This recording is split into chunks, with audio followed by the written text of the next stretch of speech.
What if I told you there's a journey so powerful, it reshapes everything you thought you knew about yourself? A path not of distance, but of discovery. One that takes you deeper into your own heart. This isn't about a destination, but the drive that keeps you moving. In the next few minutes, you'll find out why some men, though quiet, are more powerful than any noise around them.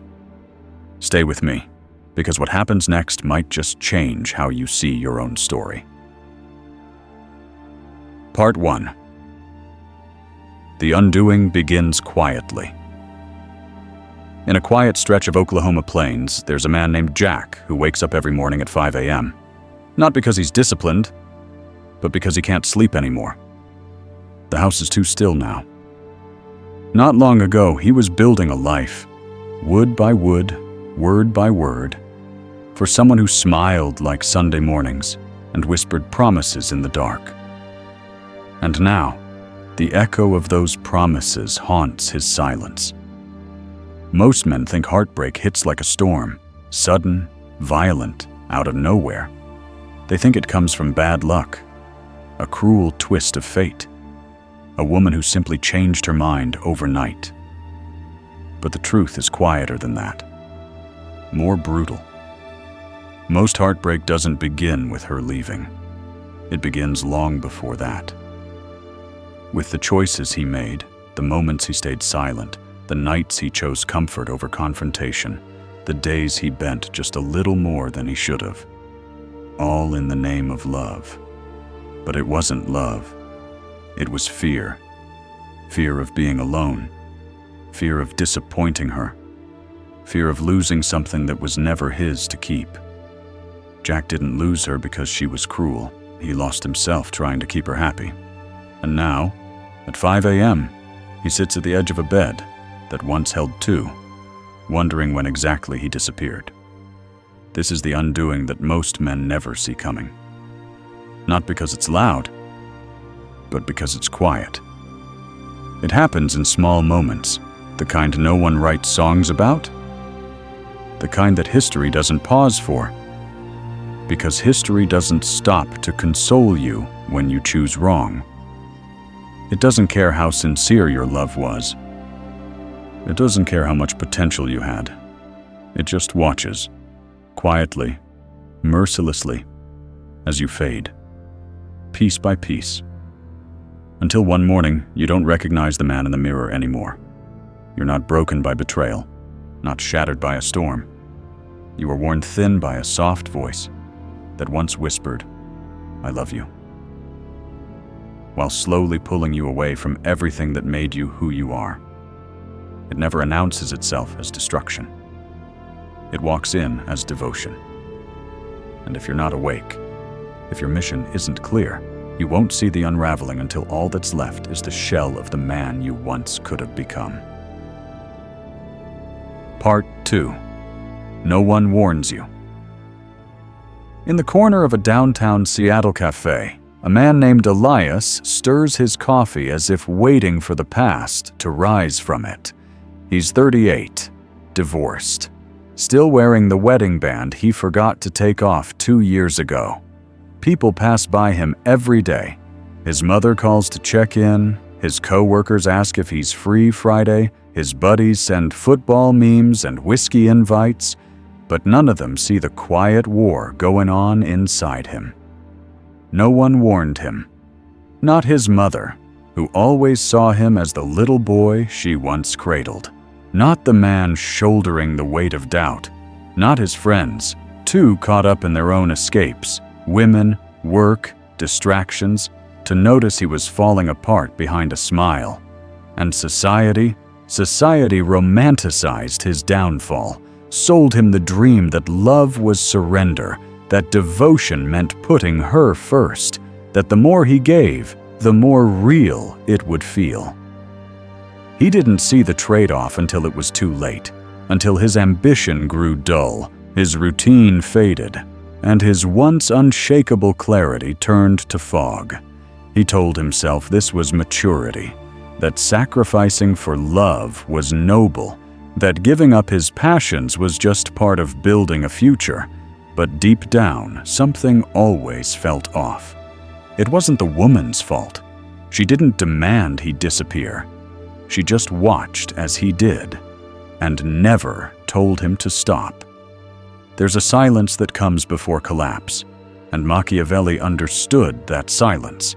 He didn't write for the dreamers, the men who thought love would rescue them. He wrote for rulers, for men who saw their lives as kingdoms, who knew that every decision was a seed, that every woman who entered their world was either an ally or an assassin. There is no middle ground. Elias didn't know that. He thought a soft hand meant safety. He thought approval meant peace. He thought being needed was the same as being loved. And so he gave and gave and gave, until there was nothing left but the shadow of a man who used to know exactly who he was. Part 3. The Eyes Lie First.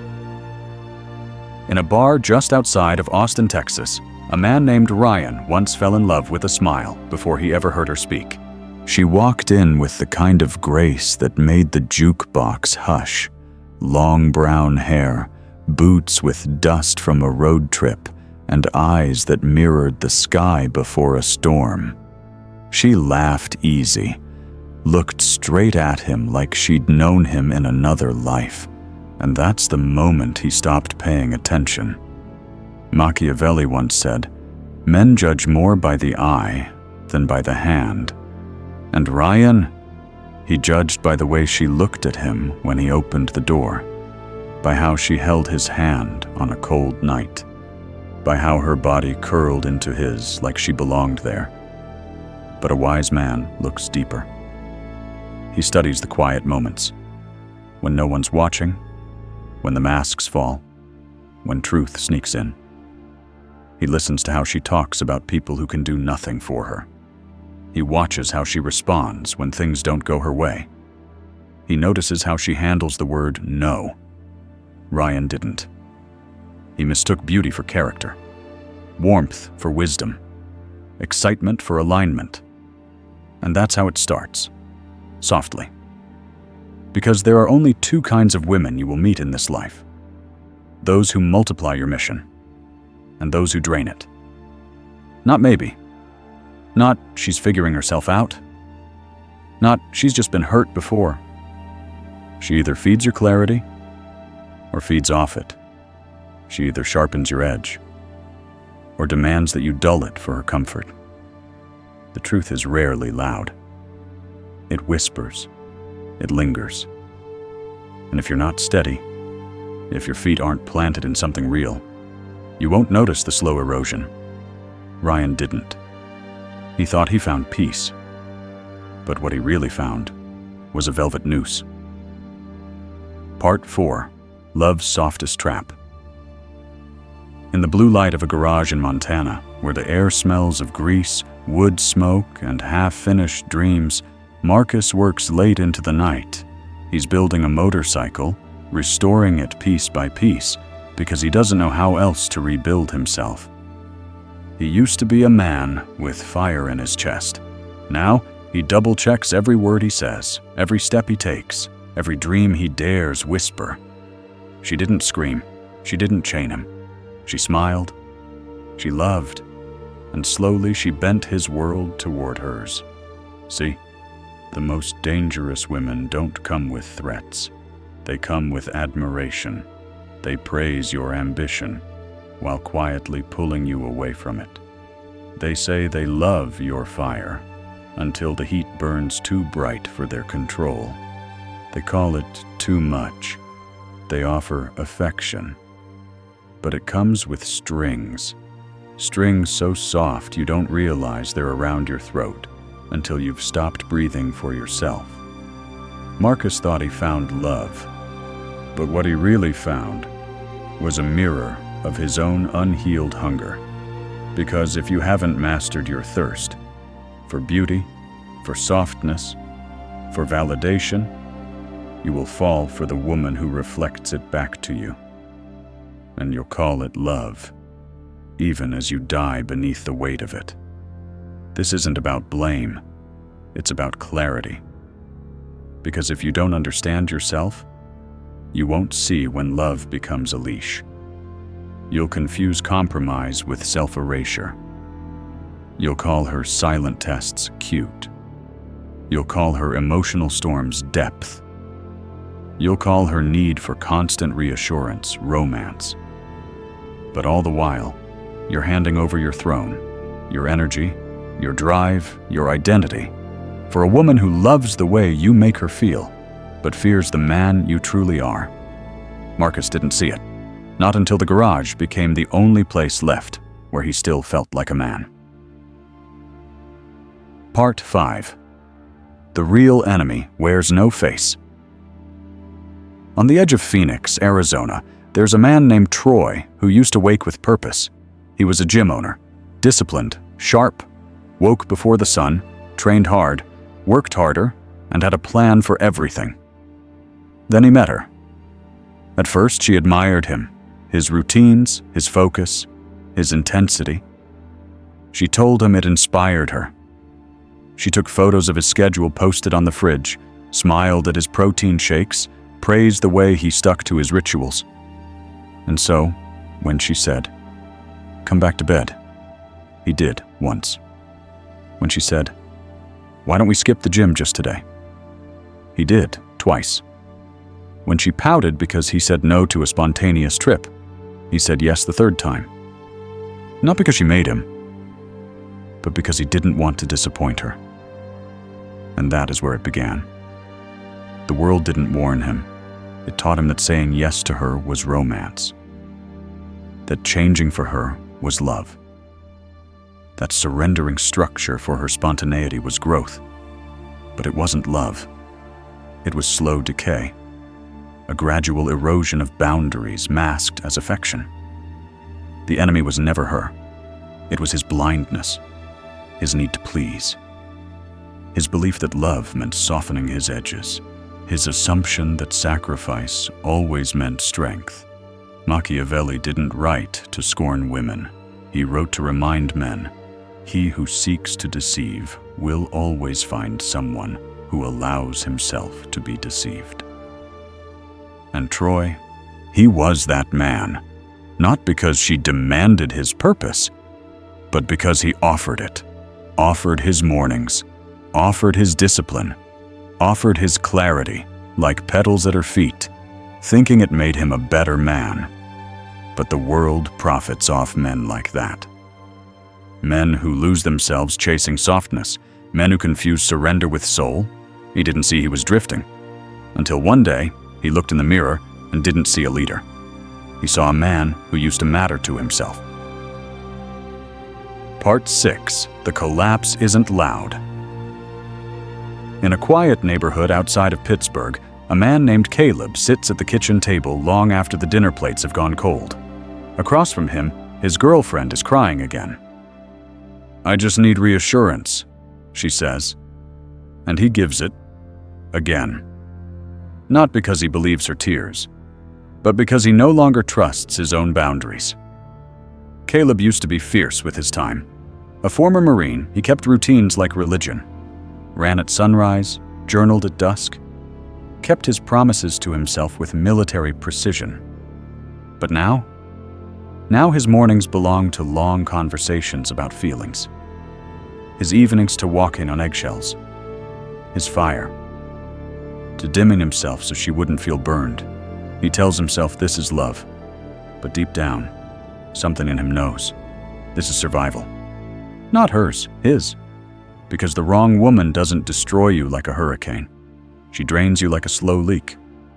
Gently, persistently, quietly. She doesn't scream or slam doors or hurl insults. No, she just keeps you distracted. Just emotional enough to lose focus. Just guilty enough to betray your own schedule. Just needy enough to make you question your mission. You bend to keep the peace. You bend to avoid conflict. You bend so often that one day you break.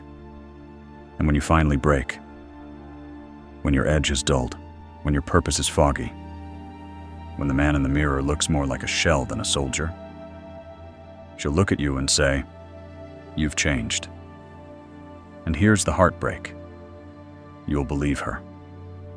You'll apologize for your strength, for your vision, for your truth.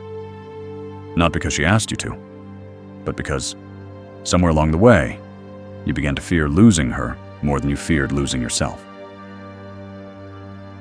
Part 7. The Velvet Blade. In Savannah, Georgia, where the moss hangs low and the air feels like memory, a man named Lucas once believed that love meant softening. He met her at a bookshop on Liberty Street. She complimented his reading list. She laughed at all the right moments. She said he made her feel safe. And so he thought he had finally found peace. But peace should never cost you your edge. At first, she praised his masculinity. She loved the way he led conversations, the way he owned a room. She said he made her feel like a queen. But over time, the compliments became corrections. Tiny, quiet, polite, a sarcastic joke that landed like a blade, a sigh when he spoke with certainty, a subtle roll of the eyes when he said no. Nothing explosive, just erosion, layer by layer. Lucas didn't see it. He thought they were adjusting. He thought compromise was part of love.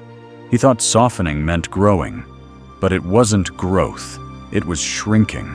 Not because she demanded it outright, but because he believed he had to keep her happy, to keep the connection, to keep the idea of love alive.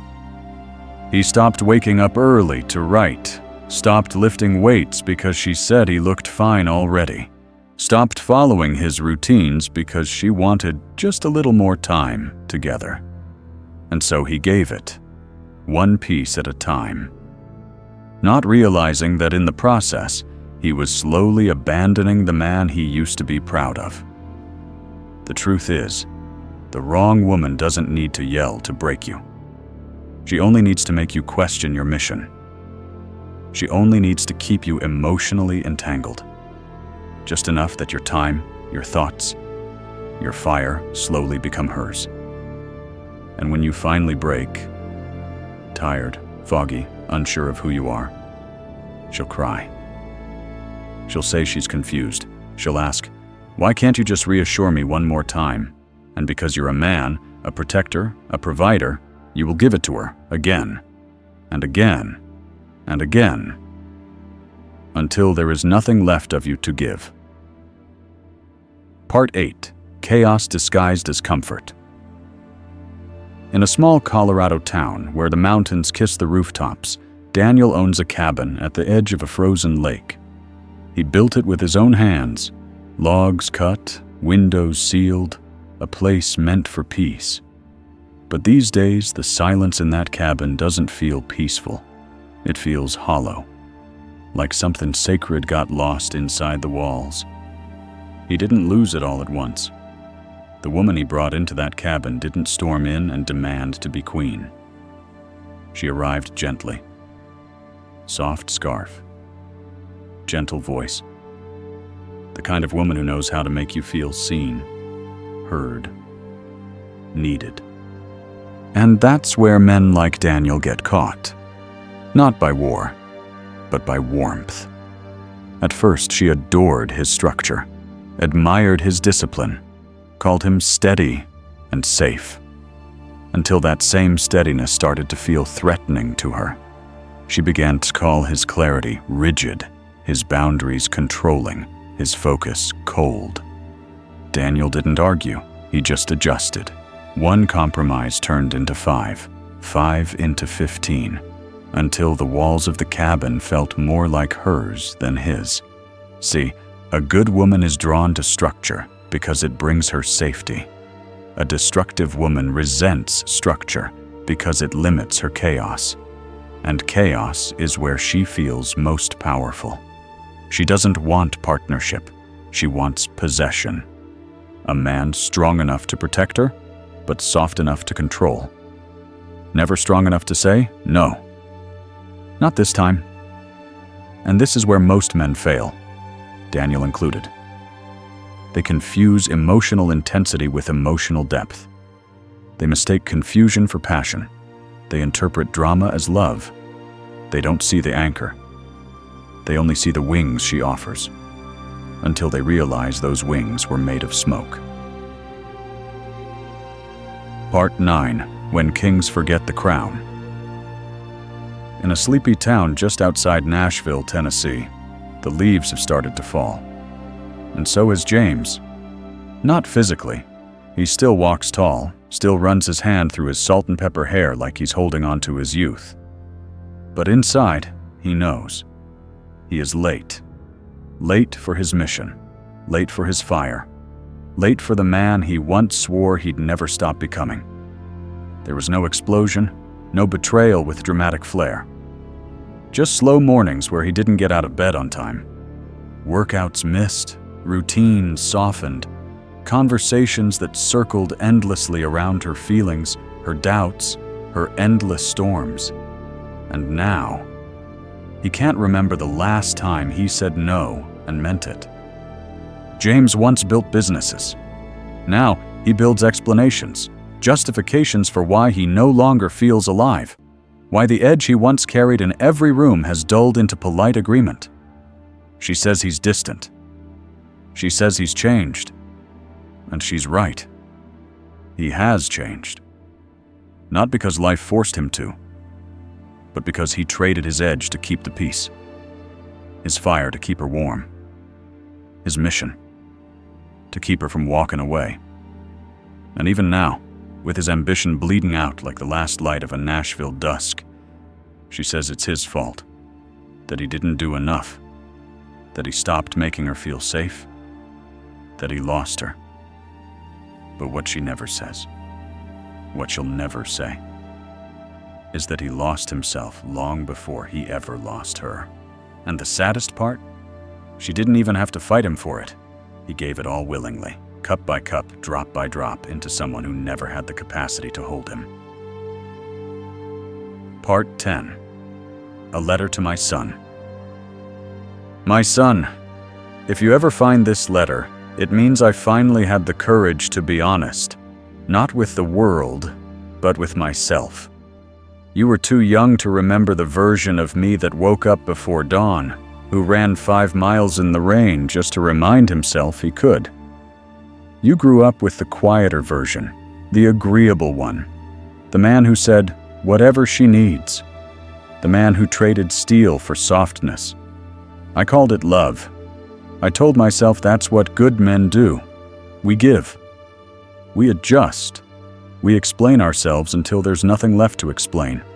But no one tells you that if you give too much of yourself away, there's not enough left to carry your mission. And son, every man has a mission. Not a job, not a woman, not a title, but a calling that only he can hear in the silence. The problem is we rarely protect it. We silence it for love, delay it for comfort, abandon it when someone says, "Why are you always so intense?" That's how I lost myself, not in a single day, but in 1,000 quiet moments. I skipped workouts to stay in bed, skipped meetings to talk about emotions that went in circles, skipped hard choices because I didn't want another cold night. And every time I said yes when my soul screamed no, I softened. She didn't ask me to lose myself. She just never stopped taking the pieces I offered, and I gave them freely, thinking I was doing the noble thing, thinking love meant sacrifice. But son, sacrifice without purpose isn't love. It's abandonment of self. And if you abandon yourself long enough, she won't love what's left. Because no woman can respect a man who has no edge. You don't have to become cruel. You don't have to become hard. But you do have to stay sovereign. Clear. Disciplined. So that when the right woman shows up, she finds a man she can trust. Not because he gives everything, but because he holds something sacred. Himself. protect your mission, son. Because one day, it will protect you back. With all my heart, Dad. Part 11. The Trade No One Sees. In the amber light of a bar in New Orleans, where jazz lingers like perfume and the past feels just around the corner, a man named Anthony holds a glass of bourbon like it's an anchor. He used to walk into rooms with purpose. Now he walks in, hoping no one notices he's tired. Not tired from work, but tired from explaining himself. Tired from bending. Tired from trying to be someone so agreeable, so available that he's slowly vanished. He can't remember the last time he made a decision without first checking if it would upset her. Once, he led. Now he seeks permission. Once, he was firm. Now he second-guesses everything. Once, he felt like a man. Now he feels like a mirror, reflecting whatever she needs to see, even if it's not true. That's the trade no one talks about. You think you're building a relationship? You think you're keeping peace? You think you're choosing love? But you're not. You're choosing fear. The fear of being alone. The fear of losing her. The fear of being too much. Too intense, too focused, too clear. And so you dull your edge, not all at once. Just a little here, a little there. Until one morning, you wake up and don't recognize yourself. And here's the hardest part. Even then, she still asks for more. Not because she's cruel, but because you taught her your standards were flexible. Your mission was negotiable. Your backbone, optional. Machiavelli wrote, "The wise man does at once what the fool does finally." And Anthony? He waited too long. By the time he realized what he'd lost, he had already handed over the keys to his life and burned the map back to himself. Part 12. The Frost Beneath the Fire. In northern Michigan, where winter comes early and stays late, the snow falls like silence. Thick, slow, and absolute. It's the kind of cold that makes you forget warmth ever existed.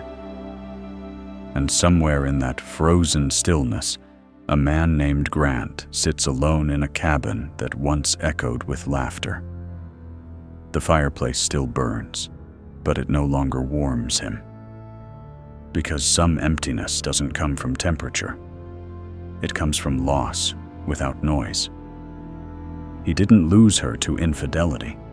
He didn't lose her to fate. He lost her by losing himself. The tragedy wasn't in a single moment. It was in the accumulation of skipped rituals, compromised standards, broken promises to himself. One skipped morning run, one yes when he meant no, one softened boundary, until the flame he once carried flickered beneath layers of emotional frost. She didn't need to shout to pull him away from his mission. She only needed to ask, "Do you really have to work today? Why don't you rest, just this once? Do you always have to be so focused?" And because he wanted peace and her approval more than he wanted purpose, he surrendered. Not loudly, but gradually. And here's the truth winter always whispers. The wrong woman doesn't freeze you instantly.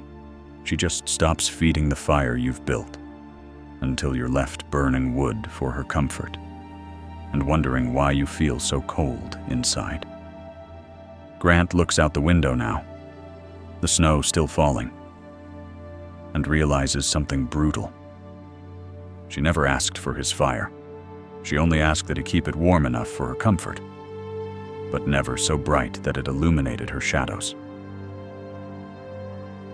Part 13. Spring comes, but too late. In Asheville, North Carolina, where cherry blossoms line the streets like pink confetti, the world is waking up. Bird song, open windows. fresh air that smells like second chances. But for Noah, spring doesn't feel like renewal. It feels like regret. He sits on the porch of the house he used to share with her. The one he painted gray because she liked soft colors. The one where he sold his motorcycle to afford her yoga studio. The one where every corner still echoes her voice. And his silence. See, spring comes whether you're ready or not. And Noah? He wasn't ready for the clarity that warmth brings, because in the thaw, truth blooms. And the truth is this: he gave too much. Not in one grand sacrifice, but in 1,000 tiny ones. He gave up his Sunday hikes to help her sleep in. He gave up late-night journaling because she wanted the lights off. He gave up saying no because she cried every time she felt unseen. And each time, he told himself, this is love. This is maturity. This is compromise. But now the trees are blooming again. And so is his memory of who he used to be. He doesn't hate her. He doesn't even blame her, because she didn't take anything he didn't offer. She simply received what he kept handing over, until there was nothing left of the man who once stood so firmly in himself. And now, in the brightness of spring, he sees it all too clearly. She didn't need to destroy his life. He did it for her, piece by quiet piece, calling it love, when it was really fear dressed in flowers. Part 14. The Highway Knows. Somewhere along Interstate 40, between Amarillo and Albuquerque, a man named Sean drives west at 2:17 a.m. The road is empty. His playlist has ended. And all that's left is the sound of rubber humming against pavement and the memories he can't outdrive. He told her he needed space to think. She said he was selfish. So he packed a bag, filled the tank, and kept going. Not away from her, but back toward the man he used to be. Out here, under desert stars, there are no conversations to circle. No eyebrows raised when he says no. No, I just feel like you're distant lately. No fog of guilt that makes him explain why he wants an hour alone. Out here, it's just the truth. And the truth is this: he let it happen. He let her shift his days. He let her adjust his language. He let her emotion dictate his mission. Not because she forced him, but because he thought love meant saying yes, even when it hurt. The highway doesn't lie. It shows you the exits you missed, the ones where you turned left instead of staying true. The signs you ignored when she mocked his routine, belittled his plans, called his ambition too much. He laughed it off, said she was just passionate, said she'd calm down, said compromise was normal. But now, under the ink-black sky, the silence tells a different story. She didn't want to walk beside his mission. She wanted to become it. And when he resisted, she called it cruelty. Sean grips the steering wheel tighter, not out of anger, but because he finally understands. You don't lose yourself all at once. You trade yourself for comfort, for validation, for keeping her from feeling unloved. And in doing so, you teach her that your purpose is negotiable. And once she knows that, respect begins to die. Not loudly, not cruelly, just bit by bit, until you become a man who used to lead, now asking for directions in his own life. Part 15. The Loneliest Mile. It's 3:41 a.m. now. The stars above Route 66 have started to fade, washed out by the faint promise of morning. Sean hasn't stopped driving. Somewhere around Gallup, New Mexico, his eyes catch his own reflection in the side mirror. Tired, older, but something deeper, more honest. He whispers to himself, "You're not the man she fell in love with." And for the first time, he doesn't feel guilty. He feels sad. Because she's right. He isn't that man anymore. That man skipped morning workouts to lie in bed and soothe her mood. That man changed his diet because she wanted to share dessert. That man rearranged meetings to make space for one more late-night phone call. That man abandoned the rituals that once shaped him, all for the hope that she would feel seen, safe, satisfied. And the worst part? Even then, it was never enough. Because a woman who needs you to abandon yourself to feel loved will always need more. Sean thought that was love. He thought compromise meant maturity. He thought losing sleep for her meant devotion. He thought giving up little parts of himself was just part of building something real. But out here, alone under a night sky the color of regret, he knows better now. Sacrifice without direction isn't love. It's self-betrayal. And self-betrayal is the seed of resentment. He didn't resent her at first, but over time, it built. In the silence between skipped gym sessions. In the ache of saying yes when every cell in his body screamed no. In the way he smiled while shrinking, because he was too afraid she'd call it cold if he held his line. And now, she's gone. But he's still here, still driving, still waking up to himself at 70 miles an hour. And in the dark, he sees the truth more clearly than ever. She didn't ruin him. He gave her the blueprint, and then helped build the prison. Part 16. The Quiet Booth. It's almost 5 a.m. when Sean pulls off the highway. A flickering neon sign reads, "Betty's Diner, open all night." The parking lot is mostly empty, save for a dusty pickup and a long-haul rig sleeping in the back.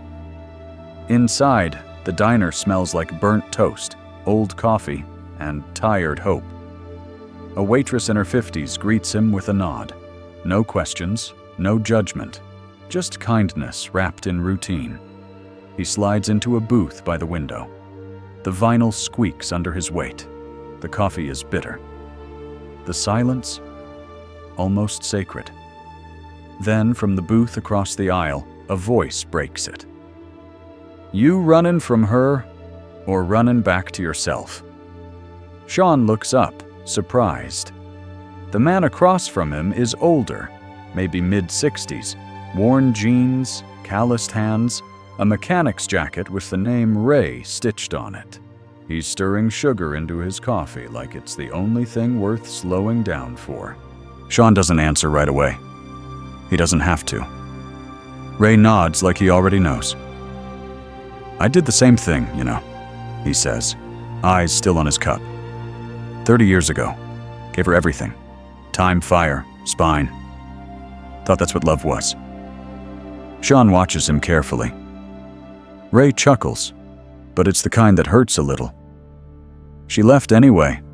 Said I wasn't the man she married. She was right. I wasn't. I'd turned myself into someone she could manage. Not someone she could respect." Outside, the sun is just beginning to pinken the horizon. Ray leans back, eyes distant. You give and give until the only thing you've got left is regret. And then you learn something no one tells you. A woman can love you deeply, but if she doesn't respect you, that love turns bitter. Sean swallows hard, not because he disagrees, but because it sounds like someone just read a page from his own soul. Ray finishes his coffee, stands, and drops a few dollars on the table. "One piece of advice," he says, looking Sean in the eye. "Next time you fall for a woman, make sure you're still standing." Then he walks out, slow and steady, like a man who learned the hard way, but learned. Sean stays seated a little longer. The coffee still tastes bad, but now it feels like morning. Part 17. Back on the road, but not the same. The sky has turned from violet to gold by the time Sean steps back into his truck. The world feels different. It's not louder, not busier, just clearer. He doesn't know if it was Ray's words or the way the silence inside Betty's diner felt more honest than any argument he ever had. But something shifted. He sits in the driver's seat, starts the engine, and this time, it doesn't feel like an escape. It feels like a return. Not to her, not to home, but to himself. He opens the center console, pulls out an old journal he hasn't touched in months. There's a note in the back, scribbled months ago. Get up at 5, run 3 miles. Write 2 pages. No exceptions. He smiles, a quiet, half-broken smile. That man may have gotten lost, but he's not gone. Sean takes a deep breath, shifts into drive, and merges back onto the highway. But something's different now. He's not chasing anyone. He's not proving anything. He's not trying to fix what wasn't his to carry. He's moving forward. Not for her. Not for closure. But for the man he's becoming. The one who holds his line. Who says no without guilt. Who gives. Not because he's afraid to lose. But because he knows he won't lose himself again. Part 18. The Road Home. Somewhere between state lines, the sky turns soft and the road opens wide. Sean drives in silence. No music, no calls, no plans. Just the hum of the tires and the steady rhythm of clarity returning. He doesn't know where he'll stop next, but for the first time in a long time, it doesn't matter. Because the man behind the wheel is whole. He knows now. The wrong woman never had to destroy him.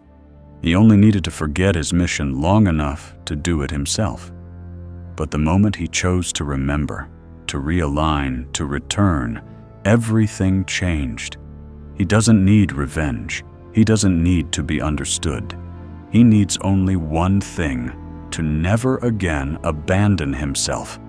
And that's how a man becomes sovereign. That's how a man earns respect. Not from others, but from the mirror. So he keeps driving, not fast, not away, but forward, because the man who lives in his truth will never beg for love again. He will attract it. A closing note to the man still driving through the roads of his own heart. If this story stirred something in you, a memory, a moment, a mirror, don't let it fade. Let it be your reminder. You are not here to be manageable. You are not here to shrink for comfort. You are here to build, to lead, to protect your mission like your life depends on it. Because it does. And if this voice, this kind of truth, speaks to you, subscribe. Not just for the next video, but for the man you're becoming. We rise together. With silence, with structure, with soul. I'm glad you're here. I'll see you in the next.